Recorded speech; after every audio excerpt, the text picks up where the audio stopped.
Bonjour, ben voilà, c'est le résultat de la toile qui est terminée et qui s'intitule La Symphonie du silence. Je vous la présente un peu. Là, évidemment, il y a une symbolique qui est associée à ça et il y a aussi tout le côté technique de comment les fabriquer. Au début, avec ma chaîne YouTube, quand j'ai créé ma chaîne YouTube, je l'ai créée alors que j'avais la galerie, mon atelier galerie à Lévis, dans la Côte du Passage. Et ma clientèle, les gens suivaient ma chaîne YouTube pour tous les trucs, les vidéos, les choses que je mettais dessus. Et avec le temps, ben, ça s'est transformé un peu en une chaîne YouTube de partage sur l'éveil de la conscience à elle-même. Et voilà, mais là, finalement, je n'ouvrirai pas une nouvelle chaîne YouTube pour l'art. Je vais continuer sur celle-ci parce que là, je reprends avec de tout nouveaux médiums qui sont les techniques mixtes. Et donc, je veux garder la même chaîne et de toute façon, l'art, c'est l'éveil, c'est l'art, c'est tellement partout, la conscience est tellement partout que je ne peux pas faire abstraction que c'est dans le processus de création depuis que je fais de l'art naïf, depuis en fait que je fais de l'art. Et ça a commencé à 14-15 ans dans mon cas. Voilà.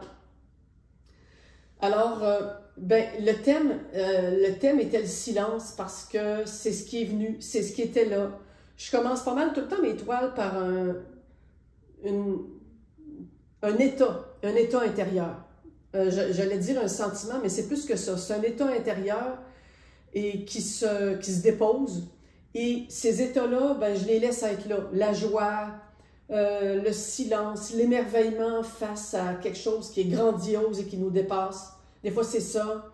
Et avec le temps, je laisse ça être là. Et avec le temps, ça se matérialise en images.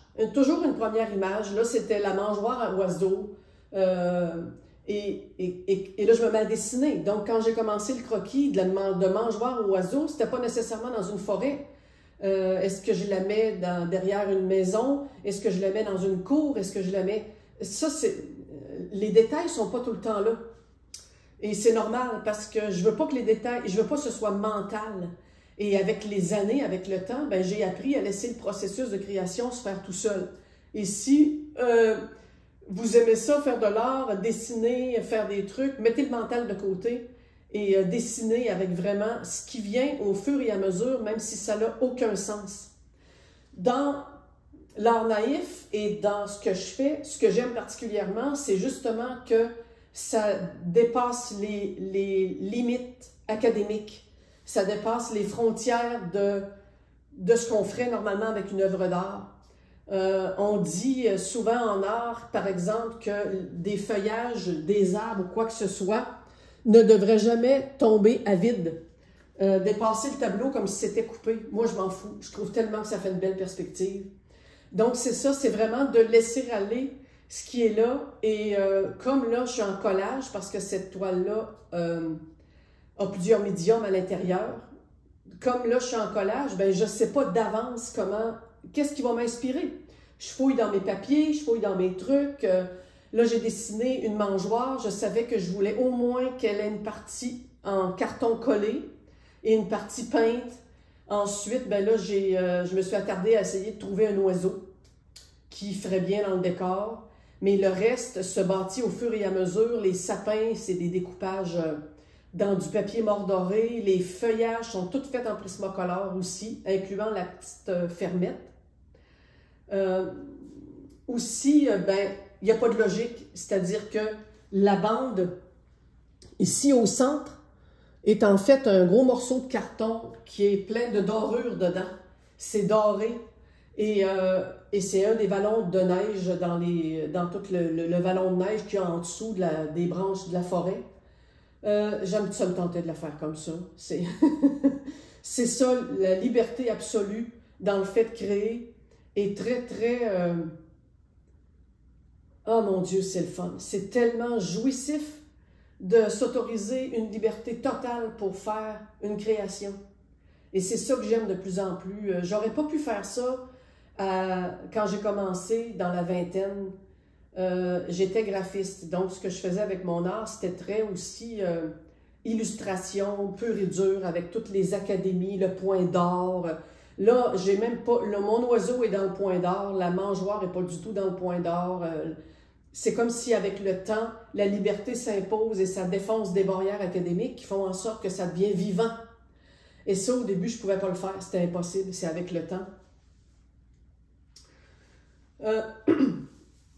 On peut s'imaginer qu'il y a des gens qui vivent dans la petite fermette et qu'ils sont connectés, sans le savoir, à l'oiseau de la mangeoire, à la lune qui est derrière, la lune qui est comme un peu la mère qui veille, qui s'assure que tout est en place, que rien va de travers, que c'est une nuit parfaite où on l'entend le silence, on entend son propre intérieur. On peut entendre le bruissement des arbres, mais c'est très délicat. Et les gens qui vivent dans la petite fermette sont peut-être pas au courant de leur connexion, peut-être que oui, mais ils sont dans la nature et ils sont immergés. Pendant qu'ils dorment tranquilles, le petit oiseau qui est là en haut distribue de l'émerveillement. Il distribue de l'innocence sur toute la forêt. Il distribue son essence, ce qu'il est. La mangeoire, évidemment, hein, le lieu intérieur, notre espace intérieur, comment il est, comment il va, comment il se porte. Est-ce qu'il est en silence? La mangeoire est suspendue dans un arbre. Il n'y a personne qui l'a mis là. Elle est suspendue d'elle-même à travers les arbres, en toute confiance de ce qui va l'habiter. Qu'est-ce qui va se passer pour elle?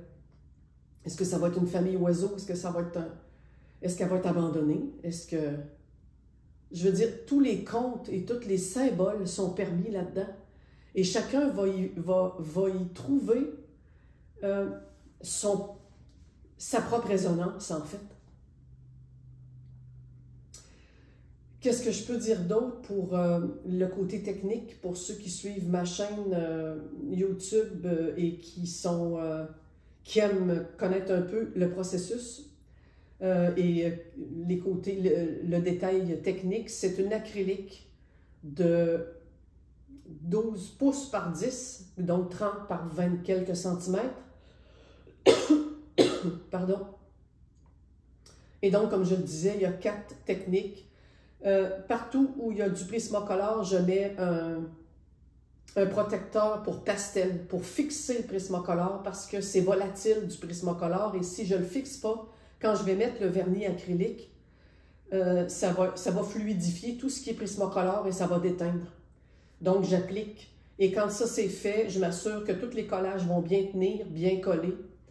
C'est des médiums assez forts que j'ai qui collent, qui sont conçus pour ça. Et bientôt, d'ici une journée ou deux, je vais mettre 2 couches d'acrylique Liquitex Gloss qui va donner toute la brillance encore plus et qui va maintenir les vernis de qualité ont pour qualité justement de ne pas faire jaunir la peinture. Déjà, la peinture Liquitex ne jaunit pas, contrairement à beaucoup d'autres sortes, mais celle-là, elle ne jaunit pas. Donc, les blancs restent blancs et les teintes restent vives. Donc, je mets en plus un vernis pour assurer tout ça. Et, ben voilà, elle va être disponible dans quelques jours. C'est toujours possible de venir à mon atelier, vous le savez. Cette toile-là va être sur ma page Facebook.